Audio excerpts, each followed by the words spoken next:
నమస్తే. నేను ఆదిత్య. వైఎస్ఆర్‌సీపీ పార్టీ నాయకురాలు ఆర్‌కే రోజా యూట్యూబ్ ఛానెల్‌కి సంబంధించిన అంశం సోషల్ మీడియా వేదికగా మనం చూస్తూనే ఉన్నాం. మరి ఈ అంశాన్ని ఇప్పుడు వైఎస్ భారతిరెడ్డి కాస్త సీరియస్‌గా తీసుకొని రోజాకి ఇండైరెక్ట్‌గా ఒక వార్నింగ్ ఇచ్చారంటూ ఒక వార్త అయితే సోషల్ మీడియా వేదికగా చాలా బలంగా వినిపిస్తుంది. మరి ఈ అంశం గురించి మాట్లాడడానికి ప్రస్తుతానికి మనతో పాటు లైవ్‌లో ఉన్నారు ప్రముఖ సీనియర్ జర్నలిస్ట్ ఉప్పల్ లక్ష్మణ్ గారు. సార్‌ని అడిగి మరిన్ని విషయాలు తెలుసుకుందాం. సార్ నమస్కారం సార్. నమస్తే.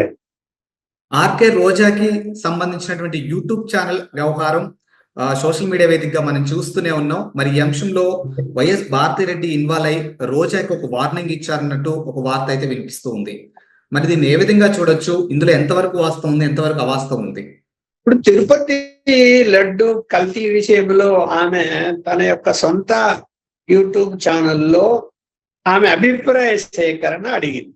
సో 75% మంది కల్తీ జరిగింది, తప్పు ఇది అని చెప్పారు అనేటువంటిది ప్రేక్షకుల నుంచి ఆ యొక్క సర్వేలో వచ్చేసరికి మరి అది ఎంతవరకు నిజమో నేనైతే చూడలేదు. కానీ దాని తర్వాత ఆ యూట్యూబ్ ఛానల్ ఇప్పుడు తీసేసింది. ఆమె యూట్యూబ్లో కనపడడం లేదు. తీసేసింది అంటే మరి దాని వెనక ఎవరో ఒకరు మరి ప్రెజర్ పెట్టారా, ఆమె ఆలోచించుకుందా? మరి పరువు అయితే పోయింది కదా. ఇప్పుడు వాళ్ళేమో కల్తీ జరగలేదు, అది ఏదైనా పొరపాటు జరిగి ఉంటే ఎప్పటి నుంచో జరుగుతున్నది, వైఎస్ఆర్సీపీ ప్రభుత్వంలో అలాంటివి ఏం జరగవు అనేటువంటి ఆర్గ్యుమెంట్ చేస్తున్నారు వాళ్ళందరూ కూడా. చేస్తున్నప్పుడు ఆమె యూట్యూబ్ లో అభిప్రాయ సేకరణ అడిగింది. అలాగే 100 రోజుల పరిపాలన మీద కూడా అభిప్రాయ సేకరణ అడిగినట్టుంది. ఈ రెండింటి అంశాల్లో కూడా మెజారిటీ సభ్యులు అంటే ప్రేక్షకులు 100 రోజుల పాలన బాగుందన్న వాళ్ళు, అలాగే కల్తీ జరిగింది తప్పని చెప్పిన వాళ్ళ సంఖ్య 70-75% ఉన్నప్పుడు ఇంకా ఆమె ఎవరికి ఏం సమాధానం చెప్పుకోగలదు?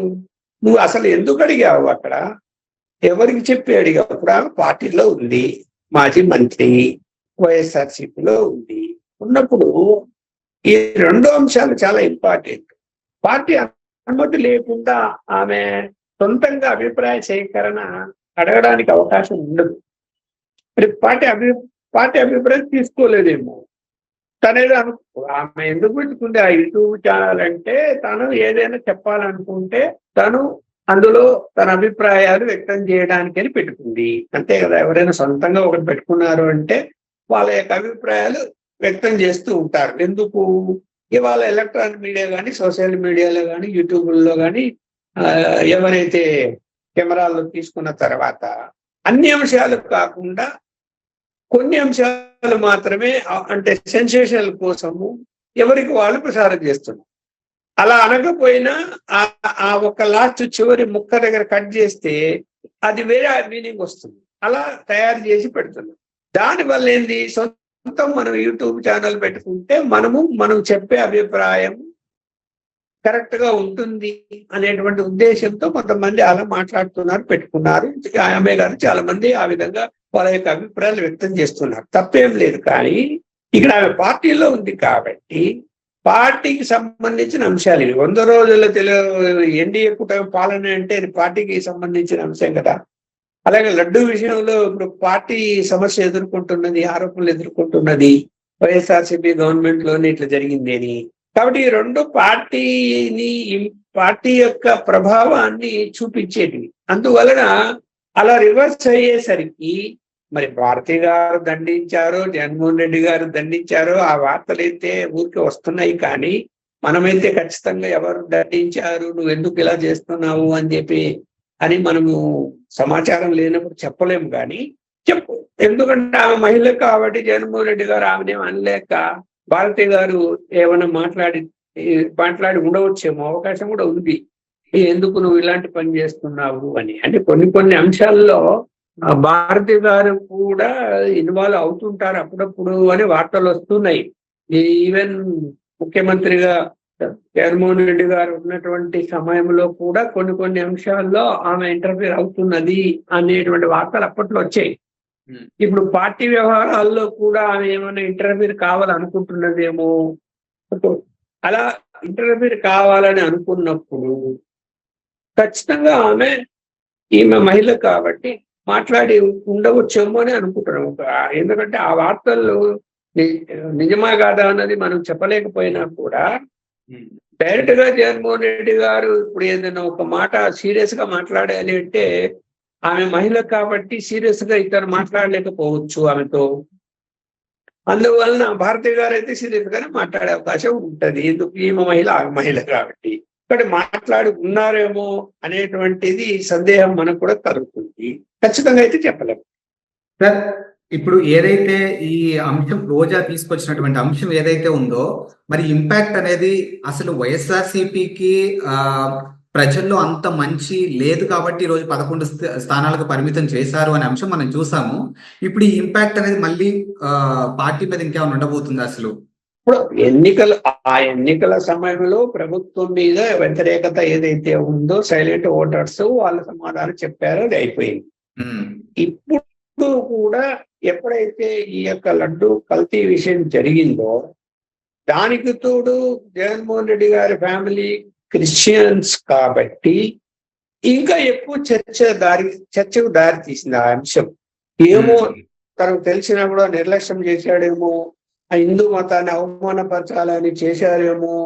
ఎందుకు అంటే వైవి సుబ్బారెడ్డి ఫ్యామిలీ కానీ లేకపోతే కరుణాకర్ రెడ్డి ఫ్యామిలీ కానీ గతంలో వాళ్ళ యొక్క ఫ్యామిలీ సభ్యులు ఎవరైతే తీరు బట్టి కూడా వాళ్ళు కూడా క్రిస్టియన్ మతంతో సంబంధం ఉన్న వాళ్ళు అనేది కూడా చర్చ జరుగుతున్నది కదా. వాళ్ళు చైర్మన్ గా పనిచేశారు అక్కడ టీటీడీకి.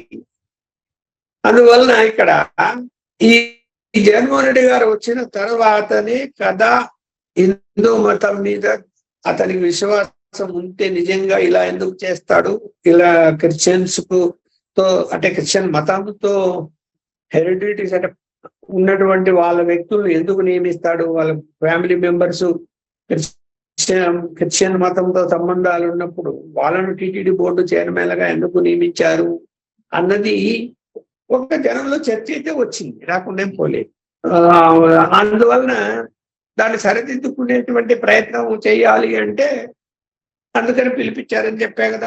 వెళ్ళండి, అందరం వెళ్దాము, దేవాలయాలను దర్శించుకున్నాము, జనంలో ఏదైతే అపోహ వచ్చిందో అపోహ తొలగించుకున్నాము అని ముందుకెళ్తున్నారు. తప్పు లేదు. అది జనంలో అపోహ వచ్చినప్పుడు రాజకీయ పార్టీ ఆ అపోహ తొలగించుకోవాలనే ప్రయత్నం చేస్తారు. కానీ రాజకీయ కోణంలో వెళ్తే ప్రయోజనం ఏముంది? జనం అర్థం చేసుకుంటారు కదా, నిజంగా చిత్తశుద్ధి ఉందా వీళ్ళకు అని ఆలోచిస్తారు కదా. ఇప్పుడు చూడాలి ఏం జరుగుతుంది ఏంటి అని. పార్టీ ఇమేజ్ మీరు అన్నట్టు పార్టీ ఇమేజ్ వీళ్ళు చేసే కార్యక్రమాలను బట్టి పార్టీ ఇమేజ్ పెరగచ్చు లేదా ఇంకా తగ్గచ్చు. ఇప్పుడు ఈ యొక్క కల్తీ లడ్డుల విషయంలో మాత్రము పార్టీ ఇమేజ్ బాగా దెబ్బతింది, నో డౌట్. జనంలో విపరీతంగా ఒక ఆంధ్రప్రదేశ్ లో కాదు ప్రపంచవ్యాప్తంగా తిడుతున్నారు ఎవరు వెంకటేశ్వర భక్తులు. పరువు పోయిందా లేదా? పోయింది, ఏం సందేహించాల్సిన అవసరం లేదు. మళ్ళీ తిరిగి ఎలా వస్తుంది, దాన్ని ఎలా రికవరీ చేసుకోగలుగుతారంటే అంత సులభంగా ఇప్పట్లో అయితే రాదు.